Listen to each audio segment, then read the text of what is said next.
सर्व कार्यकर्त्यांनी थोडासा मंच मोकळा करायचा आहे. प्रवेशाला एवढे वर आलेत की त्यांना घालायला राष्ट्रवादीचे गमचे उपलब्ध नाहीयेत, त्यामुळे त्यांचा प्रवेश झाला असं समजा. खासदार फौजियाताई खान,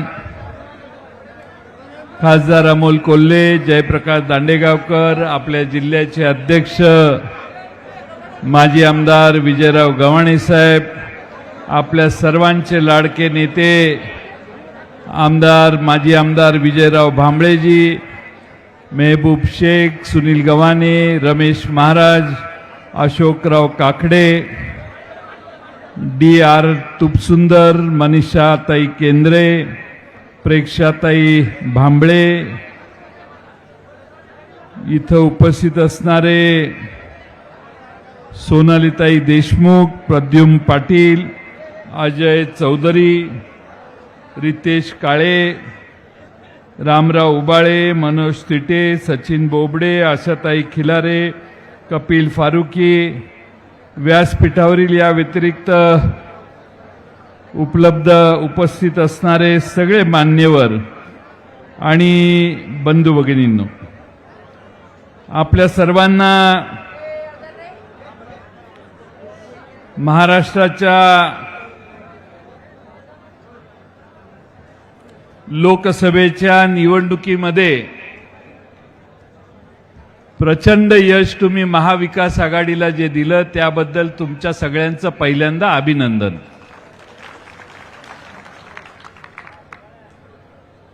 बहुजन समाजाचा, शाहू फुले आंबेडकरांचा विचार टिकला पाहिजे आणि जातीयवादी लोकांना महाराष्ट्राच्या बाहेर घालवलं पाहिजे, या भूमिकेतनं परवाचं मतदान झालं. 400 पारचा नारा ज्यांनी दिला त्यांना देशाची घटना बदलायची होती आणि म्हणून त्यांनी सपाटून मार खाल्ला. आता सांगतात अहो असं आम्हाला करायचंच नव्हतं, हे काहीतरी चुकीचं नरेटिव्ह सांगतायत. नरेटिव्ह आम्ही नव्हतो बोललो, भारतीय जनता पक्षाच्या भारतातल्या 11 उमेदवारांनी भाषणं केलेली आहेत प्रचारात. हे आम्हाला निवडून द्या, आम्ही दिल्लीला गेल्यावर डॉक्टर बाबासाहेब आंबेडकरांची घटना बदलू. म्हणून या देशाला लक्षात आलं की यांच्या डोक्यात काहीतरी वेगळं आहे. तसं 1952 साली डॉक्टर बाबासाहेब आंबेडकरांनी घटना लिहिली, तेव्हापासून त्या घटनेला यांचा विरोध आहे आणि त्यांच्या वळसणीला महाराष्ट्रातले एकनाथ शिंदे आणि अजितदादा हे दोघं वळसणीला जाऊन बसले आणि महाराष्ट्रात चांगलं चाललेलं उद्धव ठाकरेंचं सरकार पाडून वाम मार्गाने सत्ता हासिल केलेलं सरकार महाराष्ट्रात काम करतंय. साधन, संपत्ती, सत्ता सगळं त्यांच्याकडे असताना महाराष्ट्रातल्या जनतेने 48 पैकी 31 ठिकाणी त्यांचा पाडाव केला. लोकसभेच्या पराभवानंतर जे कधीच लाडकं नव्हतं ते सगळं आता यांच्या लाडकं व्हायला लागलं. पण महाराष्ट्रातल्या आमच्या आया बहिणींच्या लक्षात आहे की हे सगळं चाललंय ते लाडक्या खुर्चीसाठी चाललेलं आहे. आज पुण्यात एक कार्यक्रम झाला, किमान 70-80 कोटी रुपये सरकारच्या खिशातनं खर्च झाले. हजारो महिलांना एकत्रित करण्यात आलं. नाश्त्यापासून जेवणापर्यंत सगळं सरकारी खर्चाने देण्यात आलं. स्वतःची योजना लोक स्वीकारतील की नाही याची भीती असल्यामुळं त्या योजनेचा प्रचार करतच आताही हिंडायला लागले. सरकार चालवत नाही, ते सरकार चालवण्याकडे यांचं लक्ष नाहीये. योजना जाहीर ज्या केलेल्या आहेत त्या योजनांच्या प्रसिद्धीसाठी 300 कोटी खर्च करणार, तरी देखील आत्मविश्वास नाही. म्हणून आता त्या योजना घराघरापर्यंत पोचवायला 10,000 रुपये पगारी 3 महिन्यासाठी कामगार नेमणार. तुमच्या घरात जर कोणी योजना सांगायला आला तर त्याचं म्हणणं ऐकायच्या आधी त्याला विचारा तुझा पगार किती मिळतो. महिन्याला 10,000 रुपये देऊन माणसं नेमून प्रचार करायचा, सरकारी खजिन्यातनं प्रचार करायचा प्रकार भारतीय लोकशाहीमध्ये आजपर्यंत कधी झाला नाही. याचा अर्थ यांना प्रचारक नाहीत, याचा अर्थ यांना आत्मविश्वास नाही, याचा अर्थ यांच्या कार्यकर्त्यांना लोक जुमानत नाहीत आणि म्हणून अधिकची फौज, पगारी फौज प्रचारासाठी लावण्याचं काम आज महाराष्ट्राचं सरकार करते. मी आपल्या सगळ्यांना एवढंच सांगेन की आमचा पक्ष फुटला, अनेक जण तिकडं कुठंतरी भोपाळला मोदी साहेबांनी 70,000 कोटी रुपयाच्या घोटाळ्याचा उल्लेख केला आणि 3 दिवसात सगळे गायब झाले आमचे. एक माणूस राहिला नाही. जाऊन तिकडं शपथ घेतली. पण महाराष्ट्रात काही लोक प्रामाणिक एकनिष्ठ पवार साहेबांचे राहिले. मला अभिमान आहे की तुमचा नेता विजय भांबळे हा पवार साहेबांची एकनिष्ठ राहिला. त्यांनी तोंडावर जाऊन सांगितलं या मार्गाने मला येता येणार नाही, मी पवार साहेबांच्या बरोबर राहणार. आणि म्हणून मला त्यांचं पहिल्यांदा आज अभिनंदन केलं पाहिजे की ठाम निर्णय घेऊन पवार साहेबांच्या मागं तुमचा नेता राहिला. जे नेते तिकडे गेले त्यांना लाचार म्हणून तिथल्या सामान्य नागरिकांनी त्यांचा नेतृत्व अवेरलं, पण जे इकडे राहिले ते लहान असो मोठे असो लोकांनी त्यांना सन्मान दिला, सामाजिक प्रतिष्ठा दिली. तिकडे गेलेले एकनाथ शिंदे साहेबांच्या बरोबर गेलेले आमदार, यांच्याबरोबर गेलेले आमदार का गेले सगळ्यांना माहिती आहे. मी त्याच्यावर जास्त बोलणार नाही. पण आज महाराष्ट्रामध्ये मगाशी सांगितलं आमच्या अमोल कोल्हेनी, उद्योग गेले, महागाई वाढली, शेतीमालाला भाव नाही, महाराष्ट्रामधल्या आमच्या आया बहिणींच्यावरचे अत्याचाराचं प्रमाण मागच्या काही वर्षात प्रचंड वाढलं, महिलांना सुरक्षितता वाटत नाही. या महाराष्ट्रामध्ये शाळा खोल्यांची प्रचंड अशी अडचण निर्माण झालेली आहे. शाळा, प्राथमिक शाळा आता जवळपास यांनी बंद करत आणल्या. खाजगी शाळात पोरांना घालायला लागतं, तिथं फी भरावी लागते. सरकारी शाळा बंद करण्याचा डाव कुणाचा हा एक प्रश्न आहे. 20च्या आधी जर पटसंख्या आली तर ते बंद करायचं, शाळा बंद केली की तिथल्या खाजगी शाळा जोरात चालणार. या व्यवस्था आता महाराष्ट्रात तयार होत आहेत आणि त्यामुळं आपण थोडासा अभ्यास केला पाहिजे की महाराष्ट्रात काय चाललंय. महाराष्ट्रात सरकारच्या प्रत्येक फाईलवर राज्याचे अर्थ सचिव लिहितात, आता नवीन फाईल पाठवू नका, पैसे नाहीत. महाराष्ट्रातल्या मागासवर्गीय समाजाच्या सामाजिक न्याय खात्यातले पैसे यांच्या योजनांना वळवायला सुरुवात झालेली आहे. आदिवासी विभागातले पैसे यांच्या योजनांना वळवायला सुरुवात झालेली आहे. या महाराष्ट्रातले जिल्हा नियोजन मंडळाच्या डीपीडीसी मध्ये आणलेले पैसे देखील यांच्या योजनांना वळवायला सुरुवात झालेली आहे. आता सगळा विकास बंद.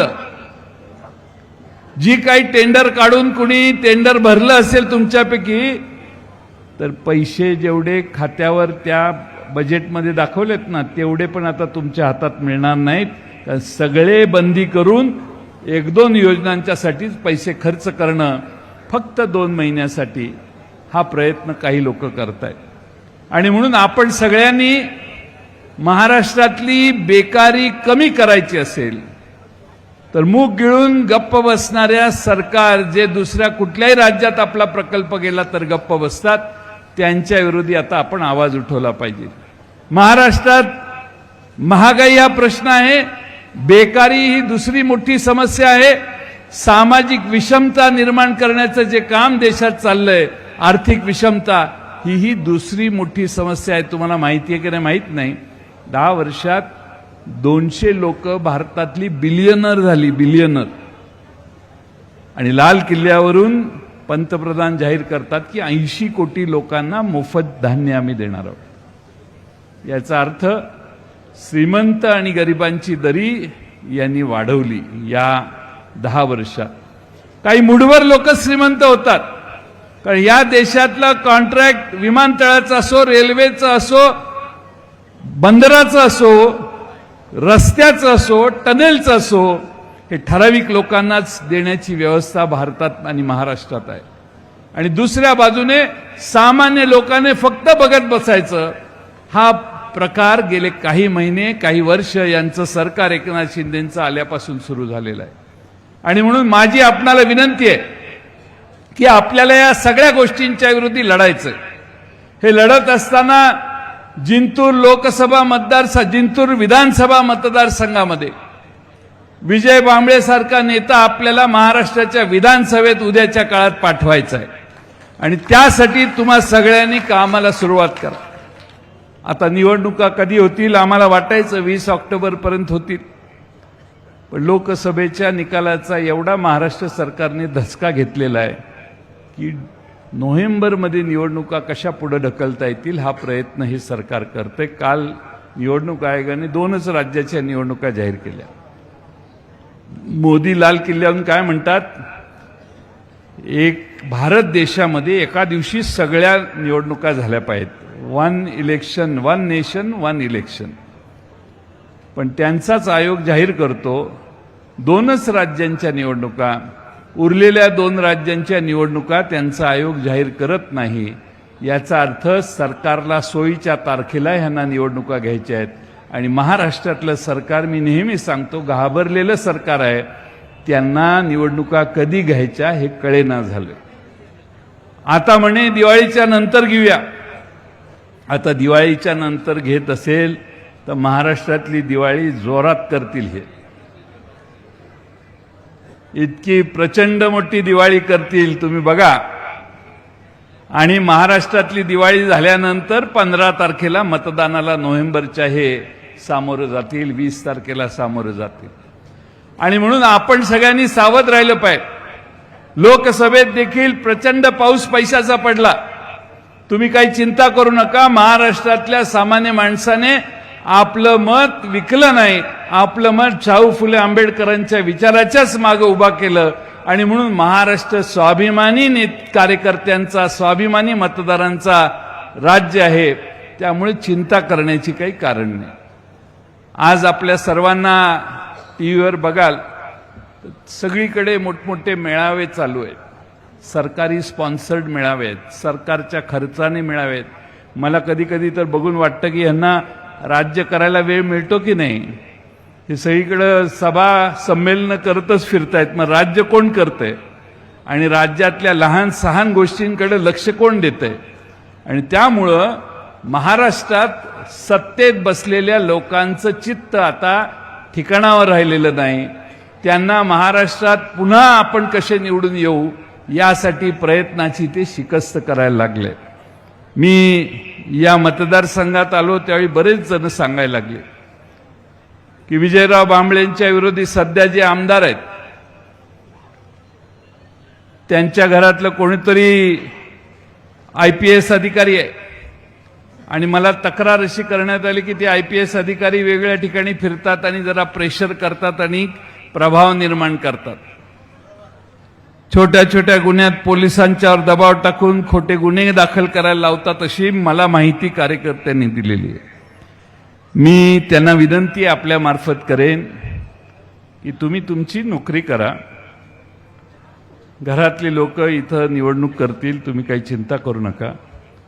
पण तुमचा प्रभाव वापरून इथल्या मतदारांना धमकावण्याचं काम जर कुणी करत असेल तर पुढं भविष्य काळात ते जरा भारी जाईल. कारण सरकार आमचं येणार आहे. त्यावेळी परत म्हणू नका की तसं काही झालं नाही. आपलं ॲडव्हान्समध्ये वॉर्निंग देतो. महाविकास आघाडीचं सरकार येणार आहे ही आता काळ्या दगडावरची रेग आहे. ही तुम्ही गोळा केलेली ही आपली माणसं आहेत सगळी. पण आता पुण्यात एक कार्यक्रम झाला, मगाशी सांगितलं तसा, कितीतरी हजारो एसट्या लावून अंगणवाडी सेविका, आशा वर्कर, सरकारी कर्मचारी, कलेक्टर, कमिशनर यांना कामाला लावून प्रचंड मोठी सभा घेतली. प्रचंड सरकारी पैशाने. आलेल्यांना नाश्ता, जाताना जेवण. अरे तुम्ही राज्यकर्ते आहात, राज्य करा. तुम्ही तुमच्या कार्यक्रमाचा दिमाग जरा मर्यादित ठेवा. आमच्या अंगणवाडीच्या सेविकांचे पगार वेळेवर होईना झाले आहेत. आमच्या संजय गांधी निराधार योजनेतल्या गोरगरिबांची मानधन वेळेवर येत नाही, त्यांना मिळणारे पेन्शन वेळेवर येत नाही. आता हळूहळू आर्थिकदृष्ट्या एवढी कोंडी होणार आहे की सरकारी कर्मचाऱ्यांच्या पगाराची देखील पंचायत होईल. आणि त्यामुळं तुम्ही राज्य करा. अशा स्वरूपाच्या इव्हेंट ह्या महाराष्ट्रातल्या जनतेला अपेक्षित नाही आहेत. अपेक्षित नसणाऱ्या गोष्टी करून महाराष्ट्राच्या नजरेत आणखीन तुम्ही पडताय. आणि म्हणून माझी आपल्या सगळ्यांच्या मार्फत सरकारला विनंती आहे की अजून 3 महिने राहिलेले आहेत. अनेक प्रश्न आहेत, ते तुम्ही सोडवावेत अशी आमची अपेक्षा आहे. ती सोडवण्यासाठी तुम्ही वेळ पुढं मागताय असं मी समजतो. आज पुन्हा एकदा विजय भांबळे आणि त्यांच्या सर्व सहकाऱ्यांना विनंती करतो की जिंतूर विधानसभा मतदारसंघ हा तुतारी वाजवणाऱ्या माणसाच्या चिन्हावर निवडून आणायची जबाबदारी तुमची आहे.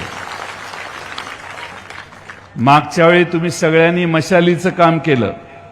आपण शिवसेना उद्धव बाळासाहेब ठाकरेंच्या पक्षाचे लोकसभेच्या उमेदवारांचं, बंडू जाधवांचं बऱ्यापैकी चांगलं तुम्ही सगळ्यांनी साथ दिली.